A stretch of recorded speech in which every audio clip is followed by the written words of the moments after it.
ఓం నమ శివాయ. కర్కాటక రాశి వారు.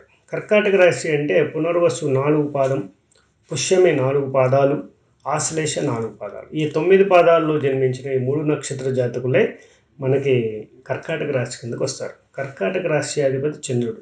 అలాగే ఈ యొక్క కర్కాటక రాశికి విశ్వావసు నామ సంవత్సరంలో ఆదాయ వ్యయాలు ఎలా ఉన్నాయో చూద్దాం. ఆదాయం అయితే 8, వ్యయం 2, రాజపూజ్యం 7, అవమానం 3. దాదాపుగా కర్కాటక రాశి వారికి ఇది ఈ పోయిన సంవత్సరం కంటే కూడా ఈ సంవత్సరం చాలా బాగుంటుందని చెప్పచ్చు అనమాట.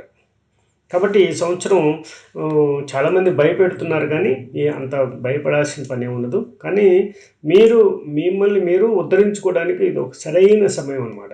అది గుర్తుపెట్టుకోవాలి మీరు. అలాగే ఈ కర్కాటక రాశి వారు వారి యొక్క గ్రహస్థితి మనం పరిశీలించినట్లయితే దాదాపు మిశ్రమ ఫలితాలు ఉండే అవకాశం ఉంటుంది. అంటే కొన్నాళ్ళు బాగుంటాం, కొన్నాళ్ళు బాగోకపోవడం అనేది జరిగే అవకాశం ఉంటుంది. అలాగే ధన వ్యయం కూడా అపరిమితంగా ఖర్చు పెట్టే అవకాశం ఉంది. కాబట్టి కొంచెం పొదుపులో ఉండాల్సిన అవసరం ఉంటుంది.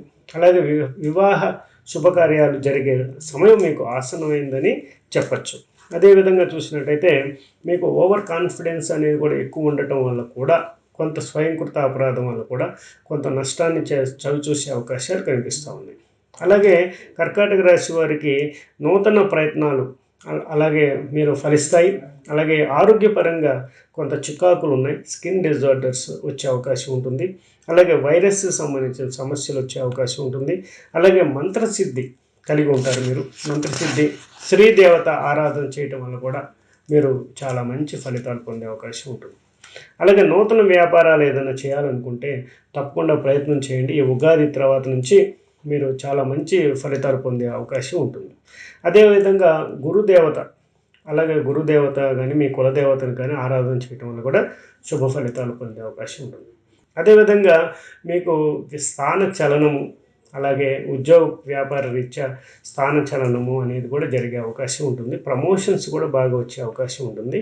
అలాగే కొంత యంత్రపరంగా చూసినట్టయితే కొన్ని రిపేర్లు వచ్చే అవకాశం, దాని పరంగా ప్రమాదాలు జరిగే అవకాశం కూడా ఉంటుంది. కాబట్టి అలాగే నీటి పరంగా ప్రమాదాలు కూడా వచ్చే అవకాశం, కరెంటు పరంగా ప్రమాదాలు వచ్చే అవకాశం ఉంటుంది. కాబట్టి కొంచెం కేర్ఫుల్గా ఉండాల్సిన అవసరం, జర్నీలో కేర్ఫుల్గా ఉండాల్సిన అవసరం ఉంటుంది అన్నమాట.